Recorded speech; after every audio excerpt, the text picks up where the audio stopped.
Good evening, sir. My name is Roger Diesel is from Block E. Uh, First thing to do is open the sump, then click start, then punta na natin dito sa room.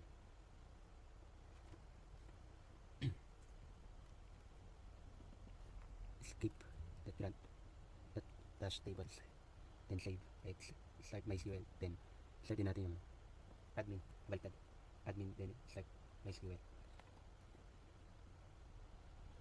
Click. Then open localhost.php med, then create table.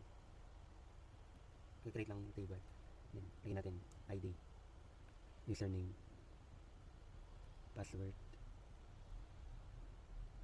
then tapos palitan lang natin dito ng unique. Okay, tapos palitan na varchar, then set tayo ng like optional set, any number sa atin na kung nilalagay natin sa may nad na. Then open natin yung Visual Studio, then open, clone, create new project.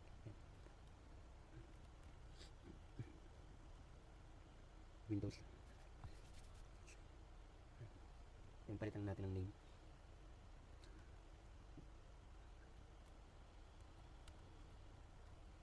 then create, then wait lang po natin.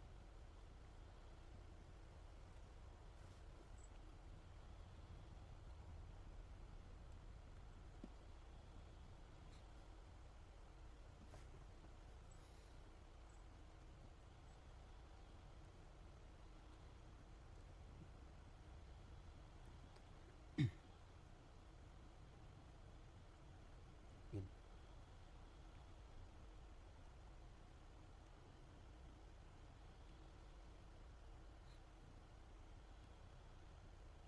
Rename natin na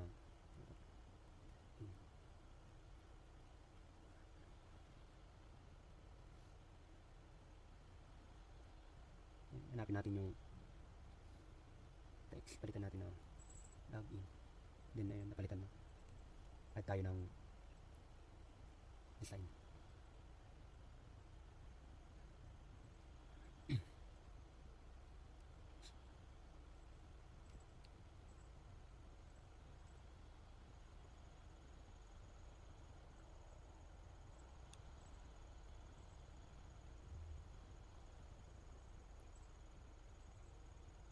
then multi,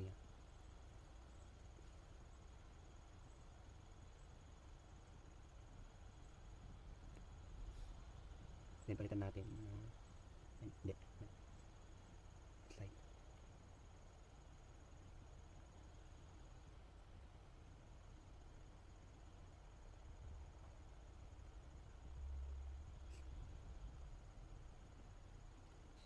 then copy. Same process lang din po dun.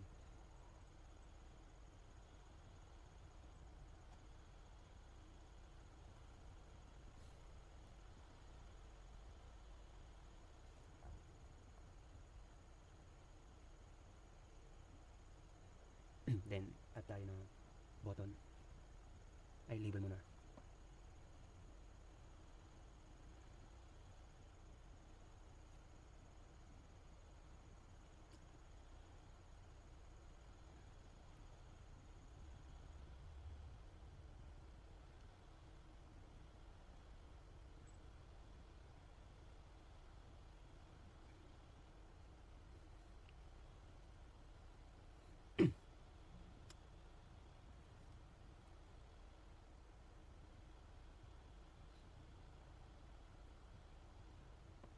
Palitan na natin ng login, then palit tayo ng font, papalitan natin siya ng login, email, then password.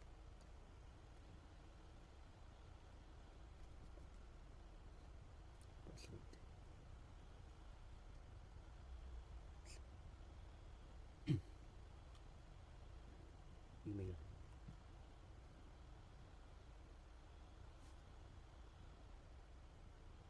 then i-align lang natin siya.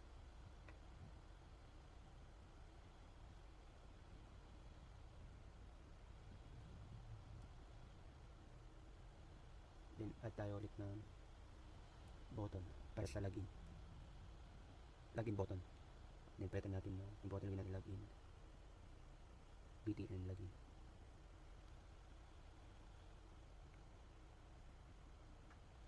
Then login. Yan, napalitan na siya. Tingnan natin ang design.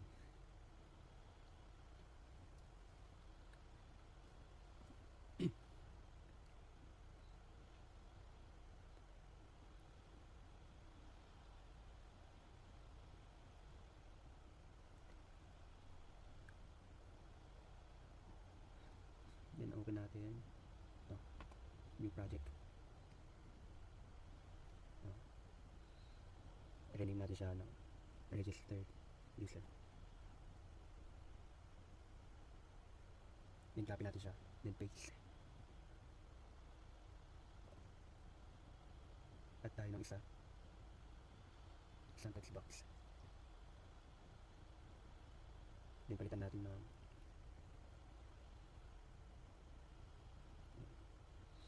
username.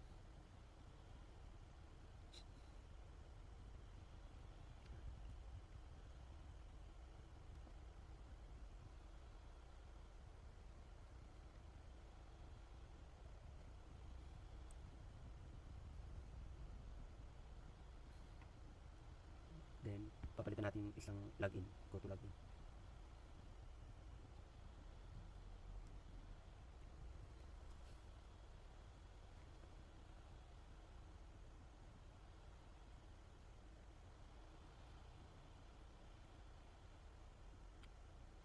Wait, ang nagkamali. Palitan natin. Email.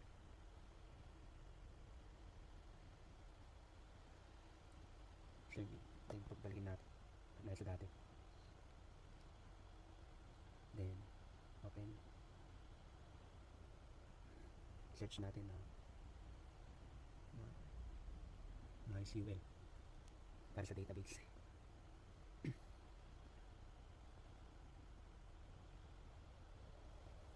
Wait lang natin.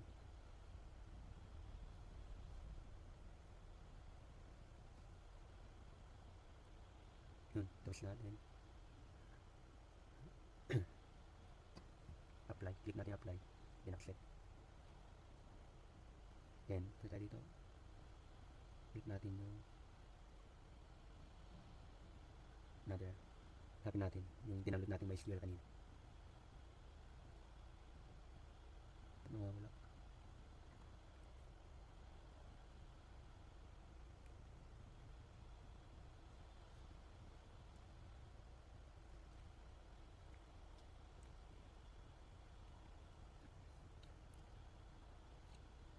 Click natin to. Then, click natin download. Logs. Then, wait natin. Pumunta siya. Click natin download.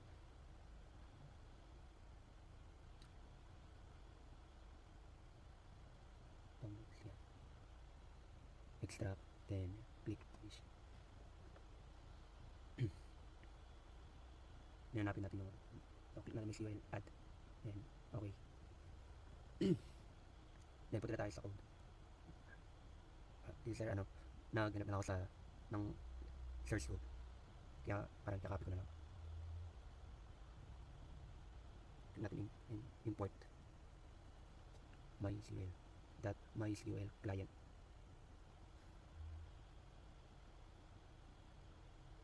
MySQL data.mysql client. Then, click ka. Paste. Yun.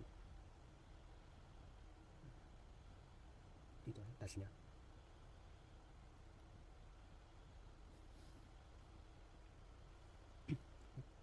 Copy.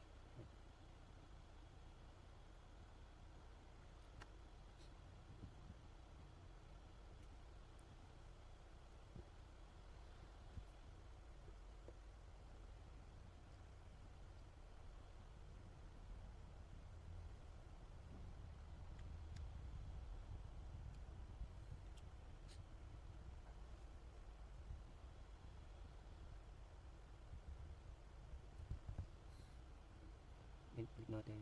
At sa design.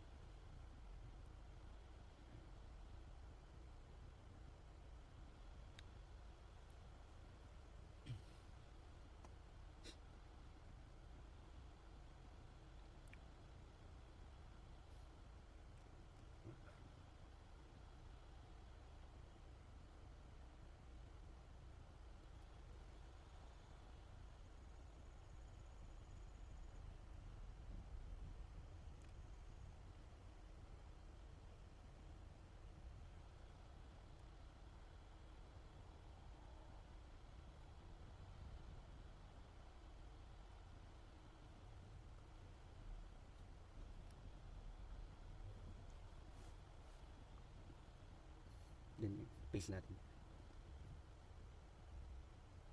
Yung sir, naghanap lang ako ng source code sa online.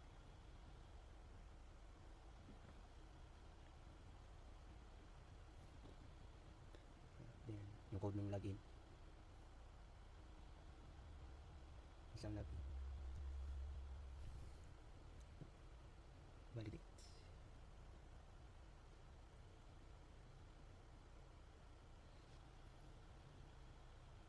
Then, isang design. I mean, isang form. Na tayo sa code mo.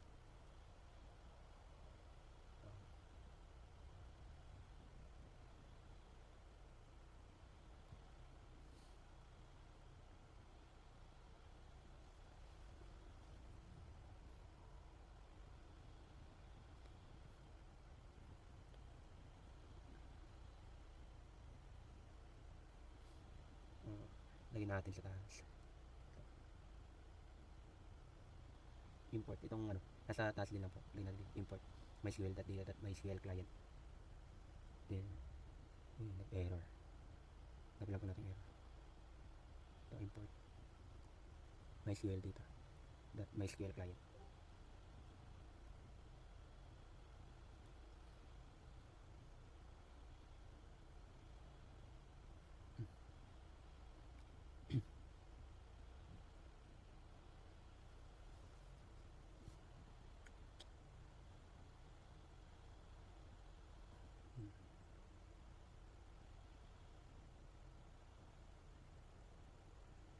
Dito, ano mo na.